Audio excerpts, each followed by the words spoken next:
ABP news पर हम आपको बताने जा रहे हैं कैसे रियो में खिलाड़ियों के साथ धोखा हुआ। जी हां, रियो से भारत लौटी एथलीट ओपी जैशा जो हकीकत बयां कर रही हैं, उसे सुनकर तो आप हैरान रह जाएंगे।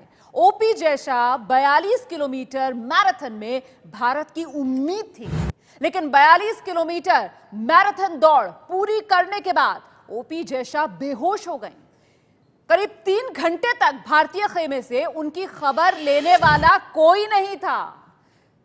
ओपी जैशा का वो बयान हम आपको सुनाएंगे जो एथलीट्स को दी जा रही सपोर्ट की तमाम बातों की पोल खोल देगा। मैराथन पूरी की ओपी जैशा ने 3 घंटे तक बेहोश पड़ी रही ट्रैक पर, लेकिन सुध लेने वाला ओपी जैशा की कोई भी नहीं। मैं फिनिश का बाद में मुझे फिनिशिंग बस याद है। मुझे उसके बाद में मुझे आफ्टर 3 आवर मुझे उधर में क्या हो गया मुझे नहीं याद था, क्योंकि मैं उधर में पहुंच गया, मैं उधर में बेहोश हो गया था। फिर मुझे 2-3 घंटा के लिए मुझे कुछ नहीं पता चल रहा था। मुझे सुन रहा था सब कुछ, बट मैं नहीं दिख सकता था, ना मैं आइस ओपन कर सकता था। और लोग तुरंत मुझे जाके आइस में डाला था। मीन्स इतना टेम्परेचर हाई हो गया था और आइस में डाल के रखा था, और ये दोनों हाथ में ग्लूकोज चढ़ा के रखा हुआ है। और ये उसको और मैं उधर में चला, मीन्स उधर ही है जस्ट फिनिश का बाद।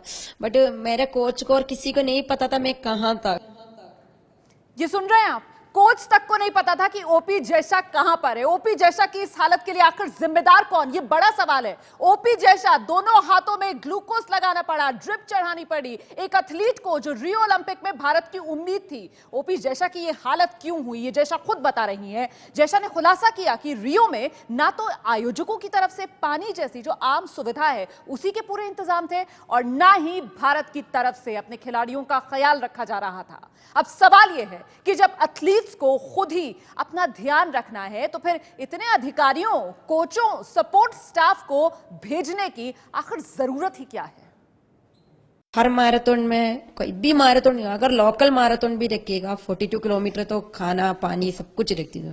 मीन्स खाना मीन्स बिस्किट और ऑरेंज और बनाना, ये क्योंकि ये हमारे बॉडी के लिए बहुत जरूरी है। क्योंकि 35 किलोमीटर के बाद में और नहीं तो 32 किलोमीटर के बाद में बॉडी के अंदर हर चीज मीन्स नमक और इलेक्ट्रॉल ग्लूकोज सब कुछ बॉडी के अंदर का हर चीज खत्म हो जाता है। बट इधर में ऐसा था कुछ भी नहीं है, ना टेक्निकल उधर का ऑफिशियल्स रखा ना हमारा ऑफिशियल्स रखा उधर में। इसलिए ओनली वाटर 8 किलोमीटर में एक ही बार वाटर था, और इधर में तो हर 2 किलोमीटर में पानी होता है और नहीं तो हर आधा किलोमीटर में पानी चाहिए, ऐसा सिचुएशन था। बट 8-8 किलोमीटर में पानी हमारा ऐसा है। मैराथन में अपना कंट्री अपना पर्सनल पानी खाना सब कुछ रख सकता था, रिकवरी ड्रिंक सब रखा था। बेटा उधर में केनिया का नहीं, और वर्ल्ड में कितना भी उधर में कंट्री भागा, सबका उसमें स्पेशल फूड था एथलेट के लिए।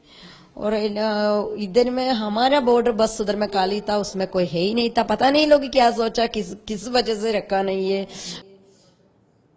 मेरे साथ इस वक्त एबीपी न्यूज संवाददाता कुंतल मौजूद है स्टूडियो में। कुंतल, जो हकीकत बयां कर रही हैं ओपी जैशा, यही वो काला सच जो बड़ी वजह है इस सवाल के जवाब के कि आखिर देश में मेडल क्यों नहीं आते। जी बिल्कुल, ओपी जैशा जो कि 2015 में जब वर्ल्ड मैराथन रेस हुआ था वहां बीजिंग में, वो 2 घंटे 34 मिनट में वो खत्म किया था। इस बार आप अगर देखें 2 घंटे 47 मिनट में खत्म किया ये रेस।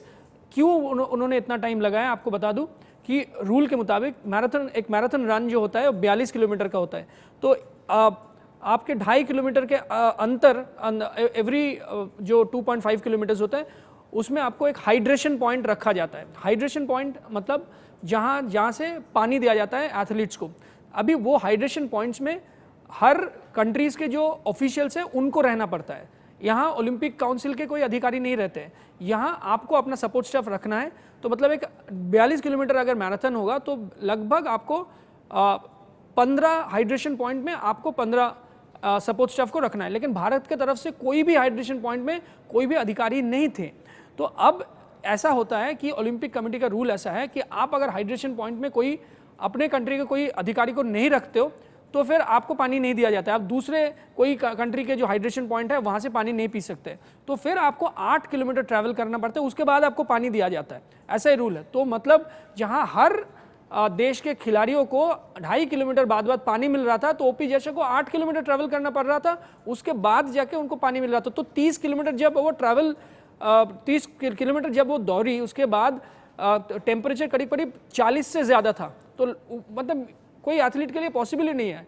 साइंस कहता है वो कैसे खत्म किया, ये बड़ी बात है। कि ओपी जैशा ये जो हकीकत बयां कर रही है, इस पर खेल मंत्रालय का क्या रुख होगा, क्योंकि खेल मंत्री से लेकर खेल मंत्रालय के बड़े बड़े अधिकारी कहने को तो रियो ओलंपिक में गए थे खिलाड़ियों का हौसला बढ़ाने के लिए, लेकिन देखिए कैसे एक एथलीट जिसने 42 किलोमीटर की मैराथन रन देश के लिए पूरी की, जिससे देश को उम्मीद थी, और वो पानी के लिए तरस गई, क्योंकि पानी पिलाने की जिम्मेदारी अपने देश पर थी, लेकिन भारत की तरफ से इस एथलीट के लिए कोई सपोर्ट स्टाफ मौजूद ही नहीं था।